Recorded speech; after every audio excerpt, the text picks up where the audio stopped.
Okay, let me know about you. As the information I have, you're basically from Bid, Maharashtra. Yes, sir. I can see that you did your Polytechnic diploma in 2015 in mechanical engineering.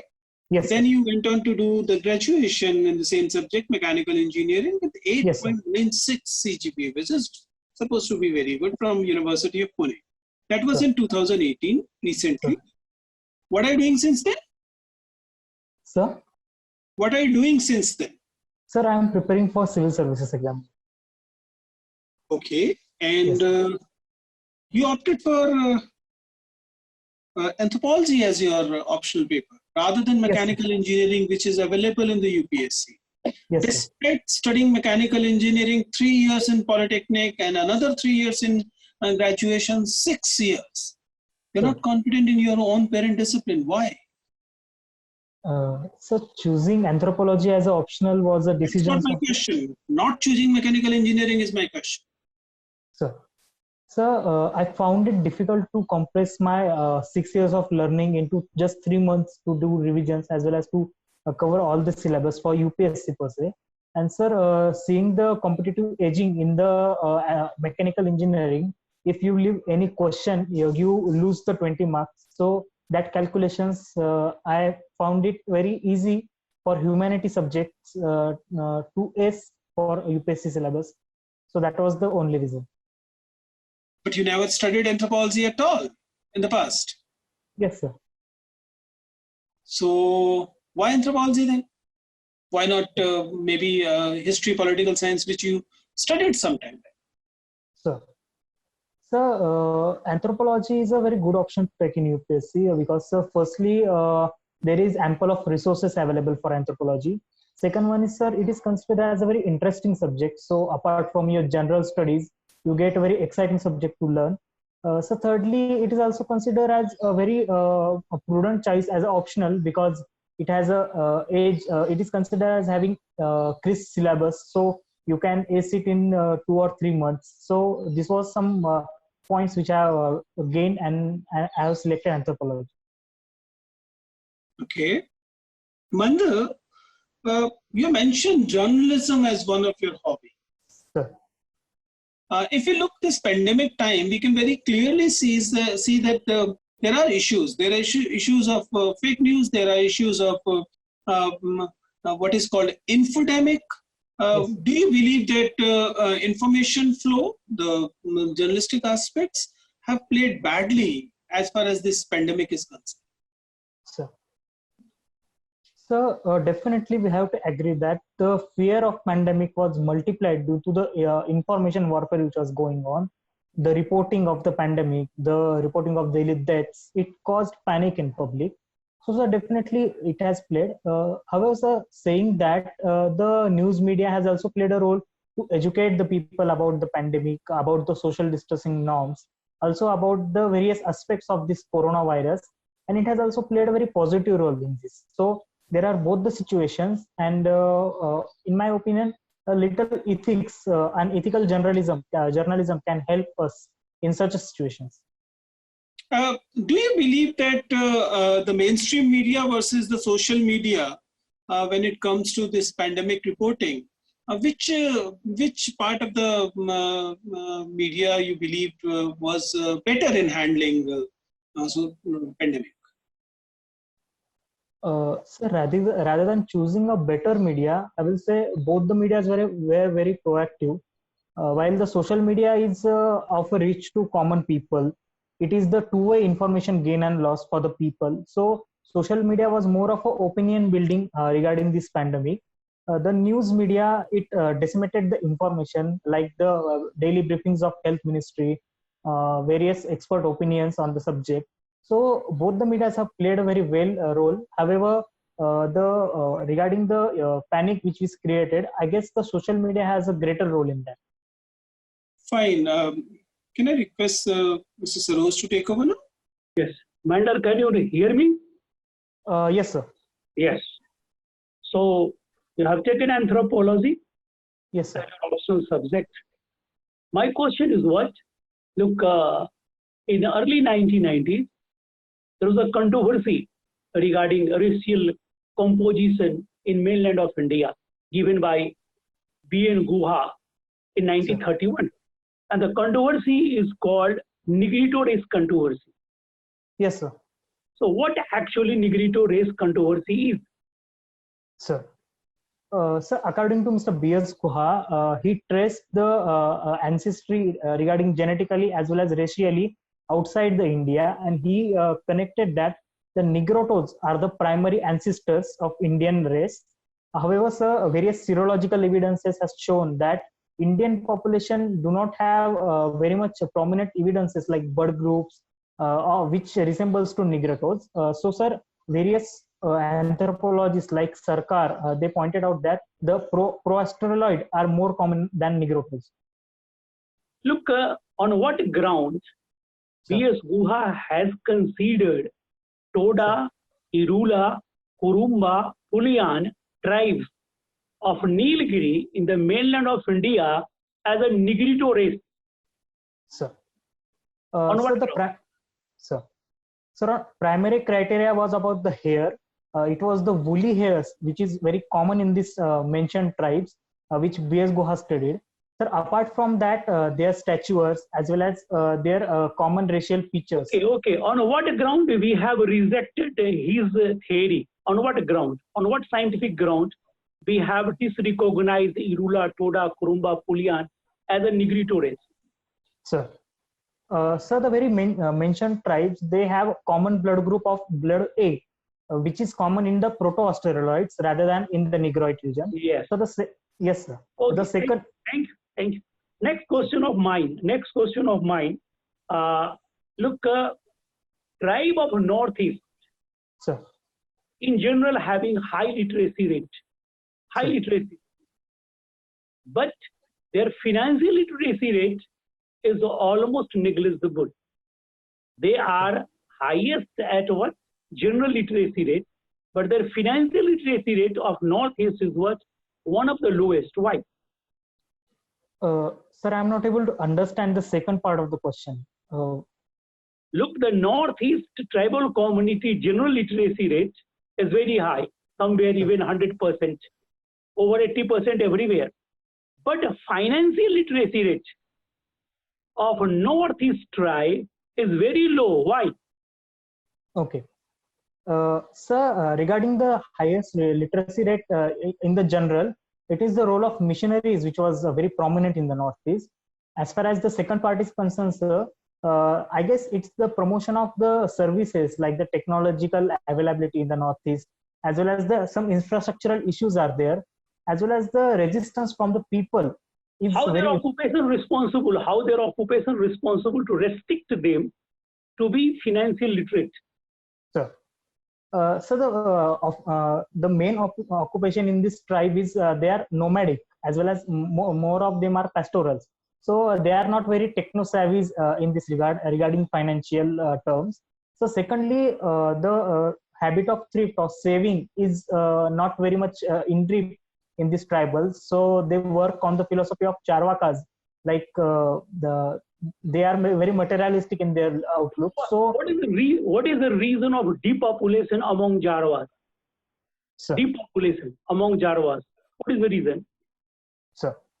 So the first was contact with the external elements. Like when we build the Andamanese roar, there is much of the intrusion into Jarwa's habitat. So habitat is shrinking. So second is about the various epidemics or diseases which were detected in Jarwas. Inbreeding responsible? How inbreeding responsible?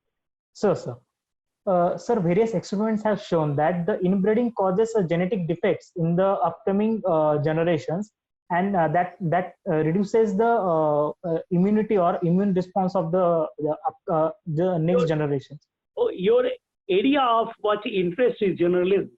Look, in Maharashtra during early COVID-19 period, look, ABP Manza, one journalist was arrested. I want to know on what ground he was arrested. So there was an incident on the Vandre in Mumbai wherein around 3,000 migrant laborers gathered, and it is suspected that the said journalists have published a circular by Southern Railway headquarters that a special train will be issued for these migrants for them to go to their home states. So this was the ground. Under what article or clause of fundamental right, look, this act has been considered, look, an offense?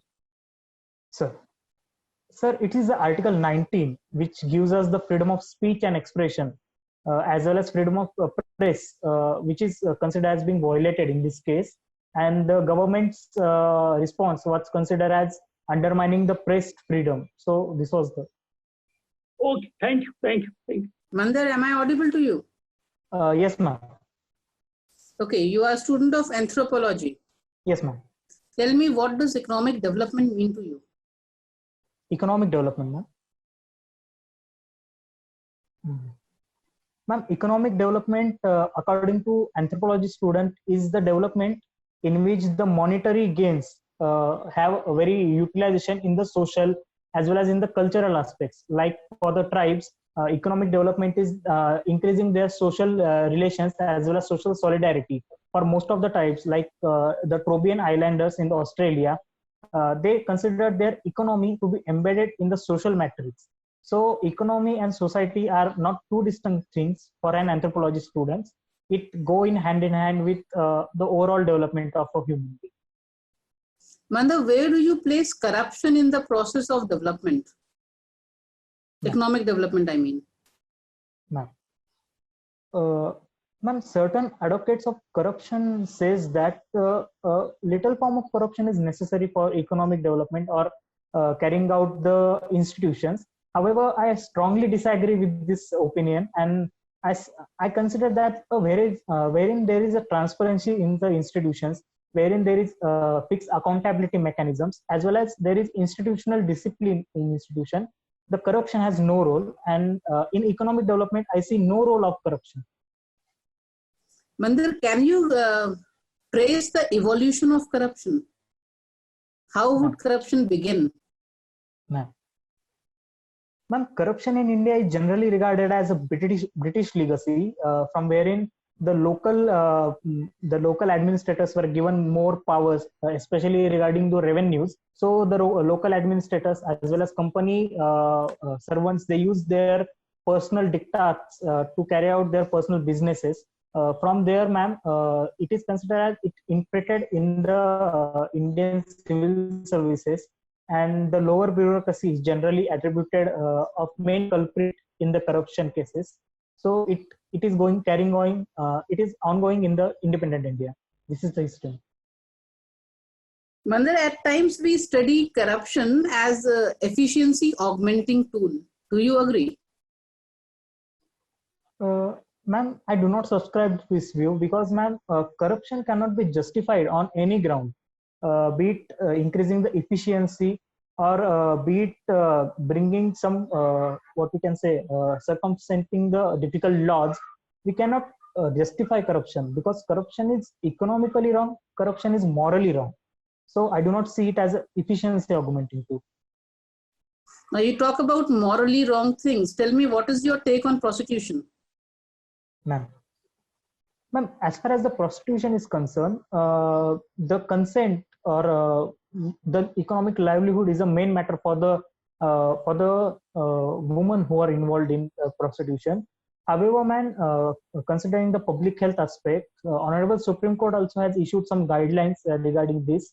And in my opinion, it is the issue of livelihood as well as of the social consciousness. So that is the morality behind the prostitution business. Mandar, how viable will it be to ban prostitution? Ma'am, we need to consider various angles in this. Like the law and order angle is there, the economic angle of the economic livelihood of the woman involved in the prostitution, the social angle.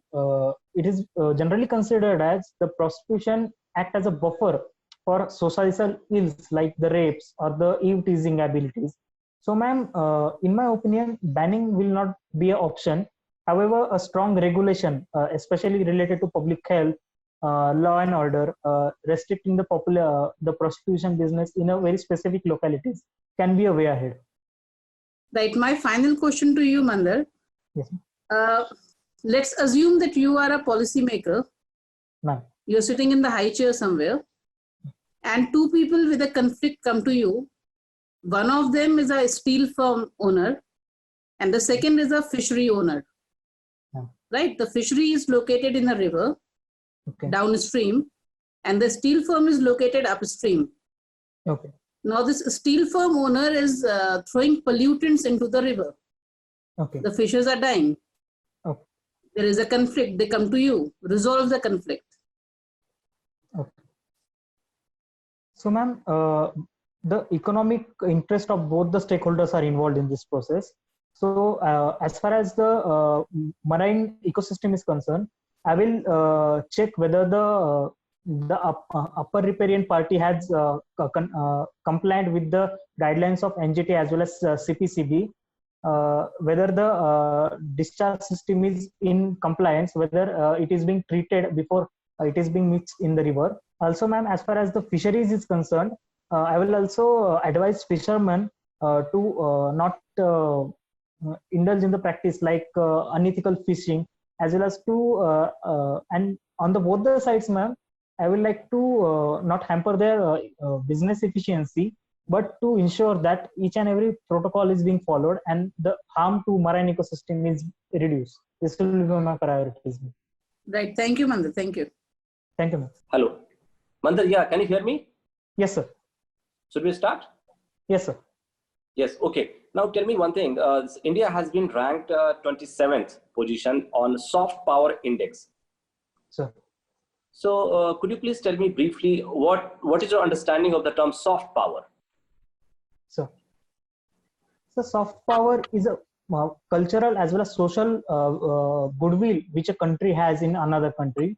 For India, its practices of yoga, its respect for democracy, its culture, Bollywood, it is soft power. Okay, with regard to our relationship with China, and you just take into account the recent skirmishes in the Galwan Valley, we need to bid adieu to this soft power strategy, and not only tough posturing, but tough action is the need of the hour. Do you agree with me?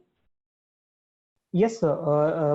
With reference to India's policy towards China in the recent incidents, I believe that soft power along with the hard power is necessary, because we have to acknowledge that a global power has risen on our doorsteps and it is pushing its national interests upon our sovereignty. So we have to defend our sovereignty with the hard power, with the military power, as well as with the economic measures.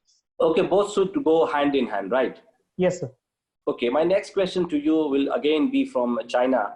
Given to the strong diplomatic relations between India and China in the past, and we are having ample of testimonies to that, recent misadventure at line of actual control is a betrayal from China, and Russia is a better ally as compared to China. So, as far as China is concerned, the China is known for its betrayals. India always try to have a mutual beneficial relationship when the China is there. But sir, Chinese aggression, the Chinese Communist Party's agenda to rise the China's role in the global power politics, it is evident, and I think that trusting China will not be a good option.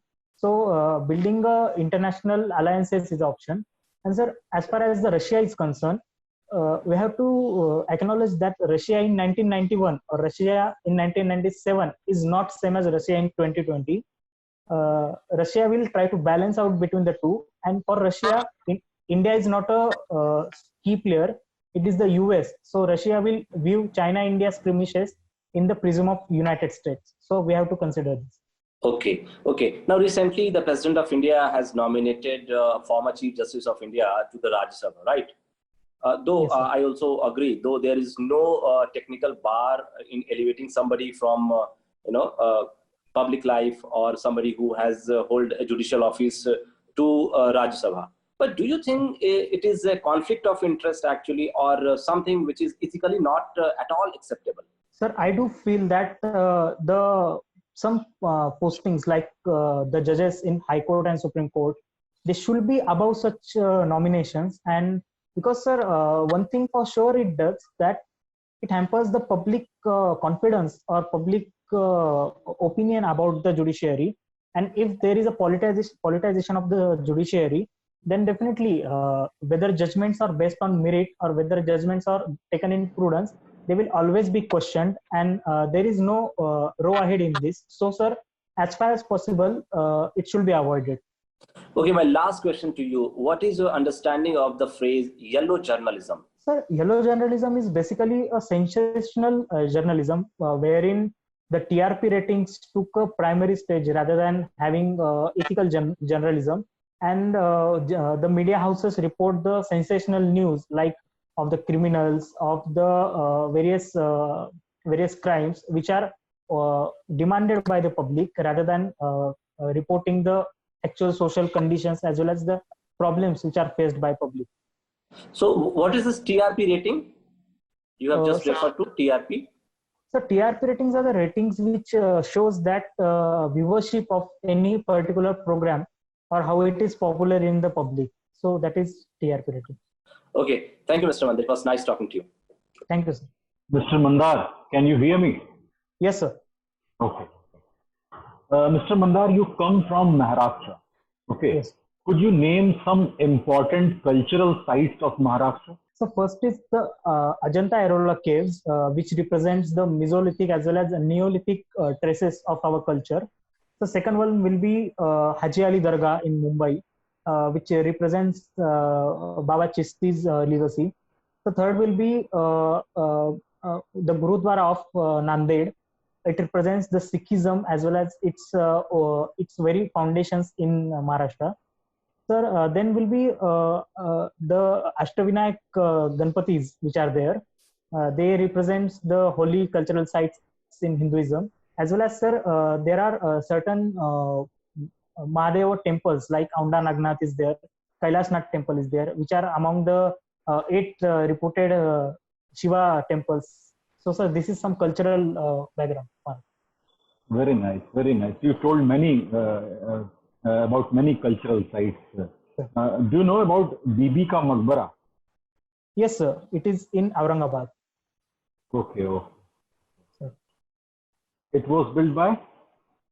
Sir, it was built by Aurangzeb. It was modeled on the Taj Mahal of Delhi, and it was for the Aurangzeb's favorite wife. I'm not getting her name. You are the student of anthropology. Yes. Could you tell us how invention of fire impacted the human evolution? Sir, invention of fire has many significance. Physiologically, sir, it changed our digestive systems. Like the canines we have, the canine size reduced. Then the moral size, it also get reduced because we do not have more efforts in chewing the burnt food. Sir, sociologically, it bring the humans into the groups, and the society in real terms started from invention of fire. So from the security point of view, the fire was used by humans to prevent them against the mighty animals like elephants. Also, sir, economically, it has been considered as a precursor to agriculture, and so economically, fire also has a very important role in human evolution. Okay, very good, very good. I'm giving you a hypothetical question. Suppose you have been made UPSC chairman for one day. Which 2 changes would you like to do in UPSC? So firstly, regarding students from rural background, from my personal experience, I have seen that it is not possible for students who are at the distinct places to join in the process and achieve their dreams. So I will try to connect these students into the fold and increase the presence of UPSC and its various initiatives in this rural background. So second will be about information dissemination. Like, sir, many scores of the examinations, they are disclosed after whole process is being done. So I will try to make that process as more transparent, even if it is transparent right now also. So I'll try to make it more transparent. So these 2 changes come to my mind. Okay, my last question. Which kind of qualities a person should have for being an IAS officer? So first will be mental toughness, because life of IAS officers is about balancing on various conflicting sides. So mental toughness is required. Sir, second aspect will be physical fitness is also necessary because IS officers not only has to work from the desk but on the field also. Then, sir, I will say that intellectual sharpness is of importance because emotional intelligence is of primary importance because there are many of the emotive elements involved in the job. We have to balance this out, and so emotional intelligence is required. Other than that, sir, honesty, integrity, spirit of services, as well as empathy for the weaker section of society are the key factors for the IAS officer. Okay, okay, Mandar. Thank you. Thank you, sir. Mandar, you mentioned that you were part of the crowd management practices in the state. Sure. If you look at this aspect of managing crowd and having an order in the society from the law and order perspective, this pandemic time has shown many problems all around. We have seen the cases in Tamil Nadu, what is happening here, Sure. for example, what is happening in the states, in the whole Black Lives Matter movement. Do you believe that it is time when we, as a nation, also have the human rights values of our and do you believe that our law and order agency still colonial in its perspective? Sir, definitely problems are there. As you rightly mentioned about the torture incidences in Tamil Nadu, or be it allegations of use of excessive force by the police force. Sir, more than anything, sir, it is a need of an hour for police force to increase its people contact, or we say it, police community relations.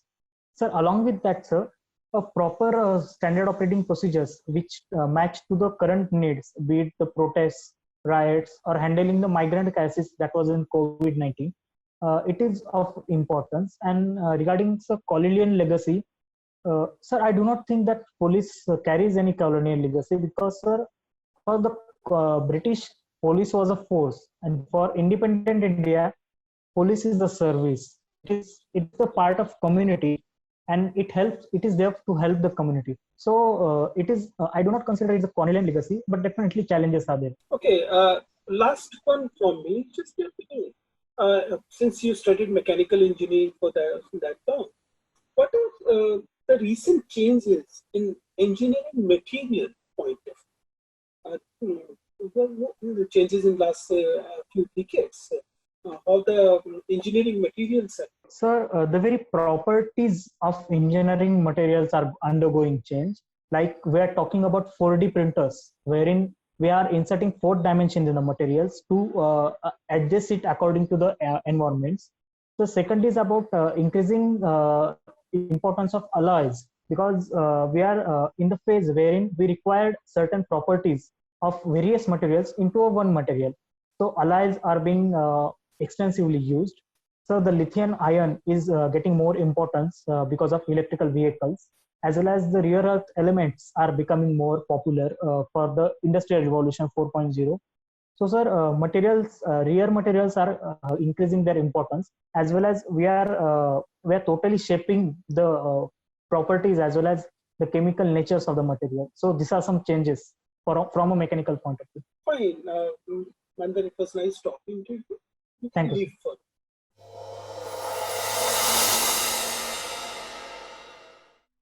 Okay, Mandar, can you hear me? Yes, sir. So, Mandar, tell me, what is your take? How was your interview, and what are the areas you still need to improve on? So I think I would have handled better the situational based questions. I was a bit confused on the questioning itself, so I could not formulate a better answer. So consistent feedback has been that my answers are too long, so I tried to crisp it down and only mention the keywords. And mechanical engineering, I would have done better. Okay, Mandar, our understanding of your interview, I mean the whole interview and the discussion that followed, suggests that you're a good candidate. You you impressed us all on many counts. Your personality is good. Usually your voice communication is good.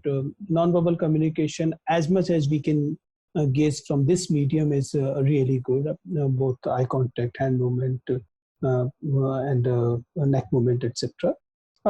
Coming to the flow, it's good. At places, because of the glitches in the technology, there were issues. Obviously, these issues will not be there, so I will not be commenting on that. But in general, it was good.